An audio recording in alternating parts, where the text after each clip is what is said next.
कल्पना कीजिए, एक युद्ध हजारों किलोमीटर दूर शुरू होता है, लेकिन उसका असर आपके शहर की फैक्ट्री पर पड़ने लगता है, आपके घर की चूल्हा पर पड़ने लगता है और आपकी जेब पर भी।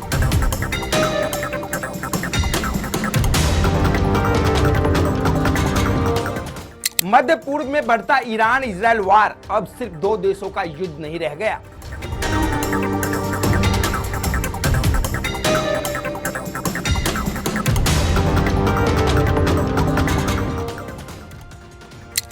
इसका असर अब भारत के उद्योग, गैस सप्लाई और अर्थव्यवस्था तक पहुंचने लगा है और इसकी शुरुआत हुई एक बहुत छोटे लेकिन बेहद महत्वपूर्ण समुद्री रास्ते से।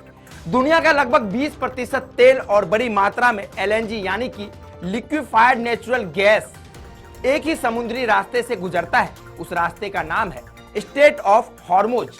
यह एक पतला समुद्री रास्ता है, एक तरफ ईरान, दूसरी तरफ ओमान। यहीं से गुजरकर मिडिल ईस्ट का तेल और गैस भारत, चीन, जापान, यूरोप तक पहुंचता है। लेकिन फरवरी 2026 के अंत में यहीं से संकट शुरू हुआ। 28 फरवरी 2026 इजराइल और अमेरिका ने ईरान के सैन्य ठिकानों पर हमला किया। इस ऑपरेशन को ऑपरेशन लायंस ऑफ रॉर कहा गया।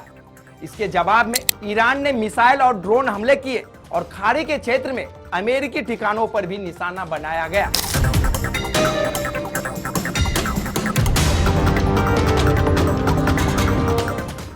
यहीं से पूर्व मध्य में तनाव तेजी से बढ़ गया।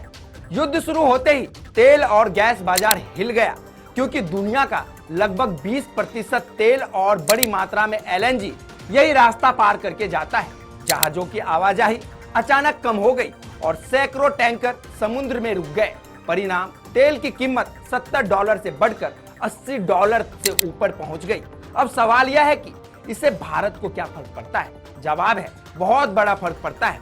भारत दुनिया की सबसे बड़े एलएनजी आयातकों में से एक है और भारत की सबसे बड़ी एलएनजी आयातक कंपनी पेट्रोनेट एलएनजी ने हाल ही में फोर्स मेजर घोषित कर दिया है। इसका मतलब है हमारे नियंत्रण से बाहर की स्थिति के कारण सप्लाई रुक सकती है, क्योंकि एलएनजी जहाज हॉर्मुज से सुरक्षित नहीं गुजर पा रहे।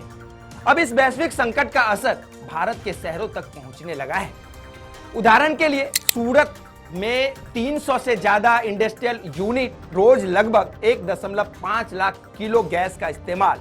यह गैस मुख्य रूप से टेक्सटाइल प्रोसेसिंग और केमिकल उद्योग में उपयोग होती है। अगर गैस सप्लाई कम हुई तो उत्पादन लागत बढ़ेगी, फैक्ट्रियों का काम धीमा होगा और रोजगार पर भी असर पड़ सकता है। अमेरिका की भूमिका इस युद्ध में यूनाइटेड स्टेट्स सीधे तौर पर शामिल है। अमेरिका ने इजराइल के साथ मिलकर ईरान के सैन्य ठिकानों पर हमला किया। अमेरिकी संसद में भी इस युद्ध को लेकर बड़ी बहस हुई और राष्ट्रपति के सैन्य अभियान को समर्थन मिला। दूसरी तरफ रसिया और चाइना दोनों ने इन हमलों की आलोचना की। रूस ने इसे एक खतरनाक सैन्य आक्रमण बताया और तुरंत युद्ध रोकने की मांग की, जबकि चीन ने तनाव कम करने और बातचीत का रास्ता अपनाने की अपील की। विशेषज्ञों का मानना है कि अगर यह युद्ध लंबा चला तो तेल $100 प्रति बैरल तक जा सकता है, वैश्विक महंगाई बढ़ सकती है और दुनिया मंदी की तरफ जा सकती है। तो सवाल यह है कि क्या यह सिर्फ मिडिल ईस्ट का युद्ध है या एक ऐसा संकट जो पूरी दुनिया की अर्थव्यवस्था को हिला सकता है? क्योंकि एक समुद्री रास्ता बंद होता है तो उसका असर सूरत की फैक्ट्रियों तक पहुंच जाता है और शायद आपकी जेब तक भी।